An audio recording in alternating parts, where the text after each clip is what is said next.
Hello, আমার প্রিয় second সেমিস্টারের ছাত্রছাত্রীরা যারা বর্ধমান বিশ্ববিদ্যালয়ের অন্তর্গত বাংলা অনার্স নিয়ে পড়ছো, তাদের একটা পার্ট আছে বাংলা সাহিত্যের ইতিহাস, প্রাচীন ও মধ্যযুগ। এই পার্ট থেকে তোমাদের সাজেশান বলে দিচ্ছি, যেই কোশ্চেনগুলো দেখে গেলে তোমরা অবশ্যই কমন পাবে। যুগ বিভাগের তাৎপর্য বিচার করো, প্রথম কোশ্চেন দেখবে। তারপর বাংলার প্রাচীন ও মধ্যযুগের সাহিত্যের সাধারণ বৈশিষ্ট্যগুলি কী, এই কোশ্চেনটা দেখবে। তারপর প্রাচীন যুগে বাঙালি সাহিত্য সংস্কৃতির পরিচয় দাও। তারপর চর্যাপদে তৎকালীন সমাজ জীবনের যে প্রতিচ্ছবি বর্ণিত হয়েছে তা আলোচনা করো।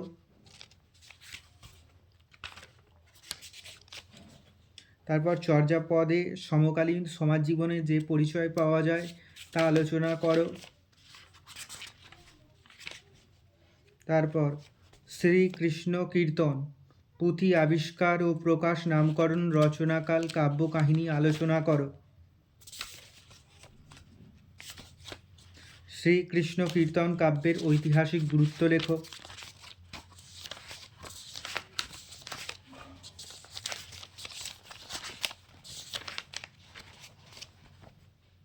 তারপর যেই কোশ্চেনটা দেখবে সেটা হলো ভাগবতের শ্রেষ্ঠ অনুবাদক কে, তার রচিত কাব্যের নাম কি, ভাগবতের মূল গ্রন্থের অল্প কথায় পরিচয় লিপিবদ্ধ করো। এই কোশ্চেনটা দেখে যাবে। তারপরে দেখবে রামায়ণ মহাভারতের তুলনায় ভগবত অনুবাদ কম জনপ্রিয়, উক্তিটির যথার্থ বিচার করো। এই কোশ্চেনটা দেখে যাবে। তারপর দেখবে কৃত্তিবাসী রামায়ণ অবলম্বনে তৎকালীন সমাজ জীবনের পরিচয় দাও। এই কোশ্চেনটা দেখে যাবে। তারপর মহাভারতের শ্রেষ্ঠ অনুবাদককে, তার কবি প্রতিভার পরিচয় দাও।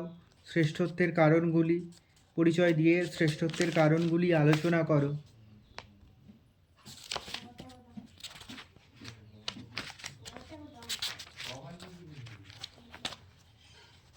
তারপরের কোশ্চেন দেখবে সমাজ জীবনে চৈতন্যদেবের প্রভাব আলোচনা করো।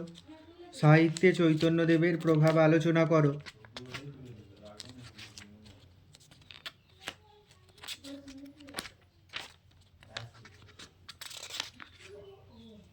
তারপরের কোশ্চেন বাংলা সাহিত্যের ইতিহাসে সর্বশ্রেষ্ঠ চৈতন্য জীবনীকার কে, চৈতন্য জীবনীকার হিসাবে তার মূল্যায়ন করো। অথবা কৃষ্ণদাস কবিরাজের চৈতন্য চরিতামৃত গদ্যের অনবদ্যতা কোথায় আলোচনা করো।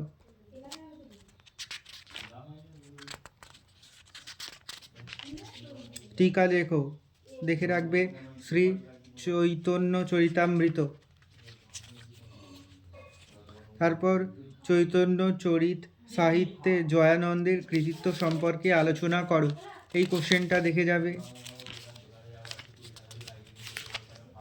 তারপর বিদ্যাপতি কবি প্রতিভার পরিচয় দিয়ে বাংলা সাহিত্যের ইতিহাসে তার অন্তর্ভুক্তির কারণ নির্দেশ করো। এই কোশ্চেনটা দেখে যাবে।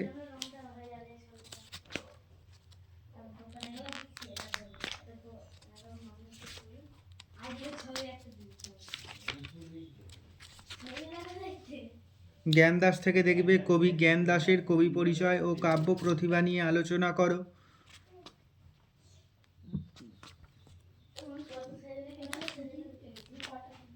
তারপর বলরাম দাস কোন শতাব্দীর কবি, বৈষ্ণব সাহিত্যে তার অবদান সম্পর্কে আলোচনা করো। তারপরে দেখবে বৈষ্ণব পদকর্তা বলরাম দাস সম্পর্কে সংক্ষেপে আলোচনা করো। তারপরে দেখবে মঙ্গল কাব্যের সংজ্ঞা, নামকরণ ও উদ্ভব সম্পর্কে লেখো।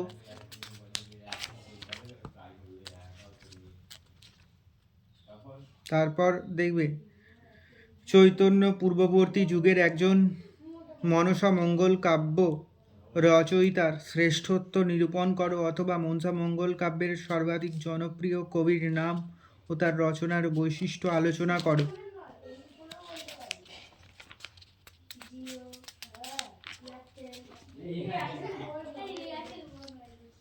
চৈতন্য পরবর্তী মনসামঙ্গল কাব্য রচয়িতা কেতকা দাস।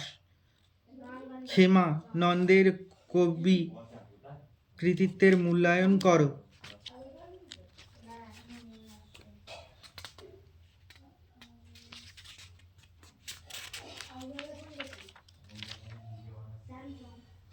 কবি মুকুন্দ চক্রবর্তী ও দ্বিজ মাধবের কবি প্রতিভার মধ্যে যে সমস্ত সাদৃশ্য বৈসাদৃশ্য দেখা যায় সেগুলি উল্লেখ করো।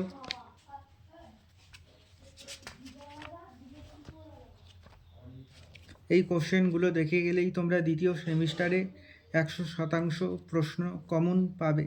বাংলা সাহিত্যের ইতিহাস থেকেই প্রশ্নগুলো প্রথম থেকে তৈরি করো।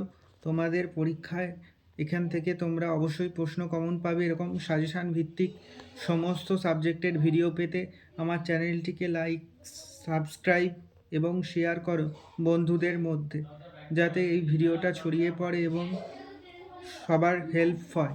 এখানেই ভিডিও শেষ করলাম। ধন্যবাদ।